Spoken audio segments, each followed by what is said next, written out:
BJP के राज्यसभा सांसद और राष्ट्रीय प्रवक्ता सुधांशु त्रिवेदी ने प्रधानमंत्री नरेंद्र मोदी के कार्यकाल को लेकर बड़ा बयान दिया। आइए जानते हैं उन्होंने क्या कहा। कार्यकाल की निरंतरता के 4078 दिन पूर्ण हो गए। इसके द्वारा श्रीमती इंदिरा गांधी जी के कार्यकाल के रिकॉर्ड को पीछे छोड़ते हुए जवाहरलाल नेहरू के बाद सबसे लंबे समय तक निरंतर प्रधानमंत्री के पद पर रहने का जन विश्वास, जन आशीर्वाद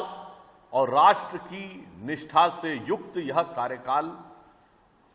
का रिकॉर्ड बनाने में जो प्रधानमंत्री जी का योगदान रहा है, उससे हर भारतवासी हर्ष का अनुभव कर रहा है। जहां एक तरफ पूर्व के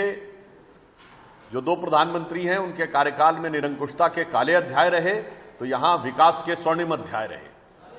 और प्रधानमंत्री श्री नरेंद्र मोदी जी जन समर्थन के द्वारा चुनकर आकर प्रधानमंत्री पद पर आसीन होने वाले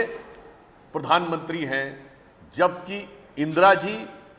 और नेहरू जी दोनों पहली बार जब प्रधानमंत्री बने तो जन समर्थन के द्वारा नहीं, परिस्थितियों की अपरिहार्यता या परिस्थितियों के राजनीतिक दांवपेच के बीच में से बने थे। परंतु इस अवसर पर ही झारखंड सरकार के एक मंत्री अंसारी जी के द्वारा जिस प्रकार का विद्वेषपूर्ण, क्षुद्र और अवमानना से भरा हुआ बयान प्रधानमंत्री श्री नरेंद्र मोदी जी के बारे में किया गया है, वो एक बार फिर कांग्रेस के उसी घृणित मानसिकता को दर्शाता है कि देश के सर्वोच्च पद पर बैठे हुए एक चाय बनाने वाले के बेटे, जो लोकतंत्र के, भारत के विकास और विराट स्थिति के प्रतीक के रूप में बैठे हुए हैं, उनके बारे में उनके बचपन, उनकी पृष्ठभूमि और व्यवसाय को लेके इस प्रकार का घृणित कमेंट, ये उन्हीं कमेंट्स की श्रृंखला में से एक है जिसमें कभी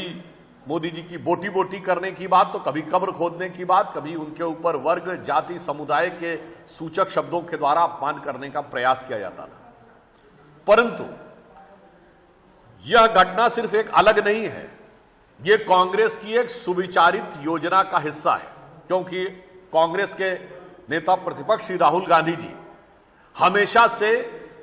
प्रधानमंत्री श्री नरेंद्र मोदी जी के बारे में बहुत अशोभनीय, शाब्दिक लफाजी करने के आदतन हो चुके हैं, आदी हो चुके हैं, और यह उनकी गरिमा के तो प्रतिकूल है ही, भारत में संविधान की मर्यादा और राजनीति की मर्यादा को ध्वस्त करने का एक उदाहरण है।